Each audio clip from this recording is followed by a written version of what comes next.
berkelawan sama dia. Iya, Biar Bang. hidupnya tidak bahagia, nggak dapat anak keturunan yang solihin dan solehat.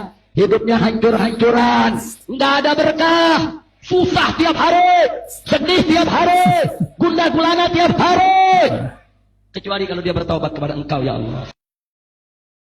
Jangan berikan ruang, jangan berikan kesempatan, jangan berikan mimbar, jangan berikan panggung kepada orang yang suka ngadu domba habaib dan ulama. Setuju? Setuju? Kalau mereka punya panggung, bubarin. Saya tanggung jawab dunia akhirat. Siap bubarkan? Siap bubarkan? Mereka masuk kampung kita, usir. Ayo lu ketawanya belakangan. Nah, teman-teman yang dimuliakan oleh Allah Subhanahu wa taala, jadi itulah ya doa keburukan oleh Bapak Rizik kepada kaum muslimin tentang terkait masalah yaitu memilih pemimpin ya, teman-teman. Ya, walaupun Bapak Rizik Syihab itu ada benarnya, tapi ya akan tetapi tidak boleh ya teman-teman kita mendoakan saudara kita kaum muslimin dengan keburukan, apalagi doa-doa itu ya divideokan ya. Lalu kemudian banyak orang yang melihat ya, yang mendengarkan doa tersebut. Yaitu yang pertama adalah ya, yaitu sempitkan hidupnya, sempitkan rezekinya, sempitkan apalagi tadi kalau diberi penyakit nggak ada obatnya. Ini apa ya teman-teman? Lalu kemudian anaknya yang bandel yang suka melawan, semoga ditinggal istrinya.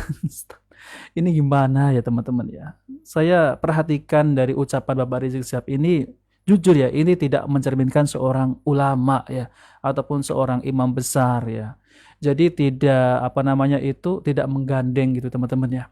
Jadi kalau mau menasihati ya nasihatilah ya dengan baik, tidak mendoakan keburukan bagi saudara kita kaum muslimin.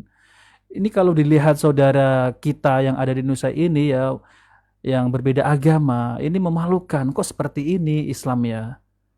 Jadi sangat memalukan lah teman-teman ya. Walaupun berbeda pandangan tentang masalah itu ya, jangan mendoakan keburukan gitu ya.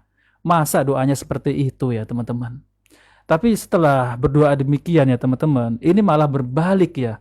Malah menimpa dirinya sendiri yang sekarang ya, yaitu kisruh nasab ini ya. Polemik nasab ini sampai sekarang ini tidak kunjung selesai.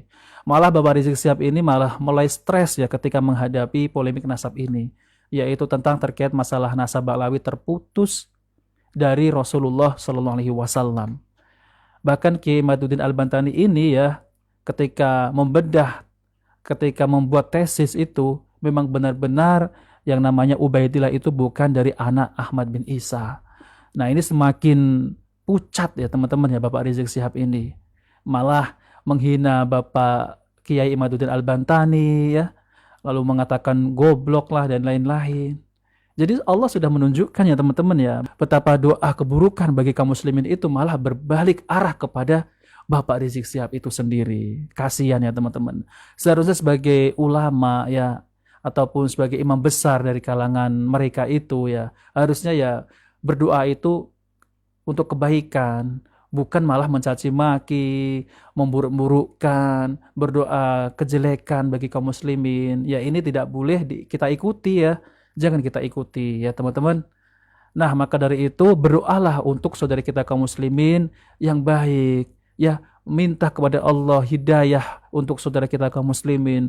Bukan minta agar ditinggalkan istrinya. Ini gimana? Lalu kemudian meminta berdoa kepada Allah ya agar penyakitnya ini gak ada obatnya. Ini gimana? Ini sangat jauh sekali teman-teman ya, yang katanya zuriat Nabi Shallallahu Alaihi Wasallam. Jadi tidak ini ya teman-teman ya, tidak nyambung lah teman-teman.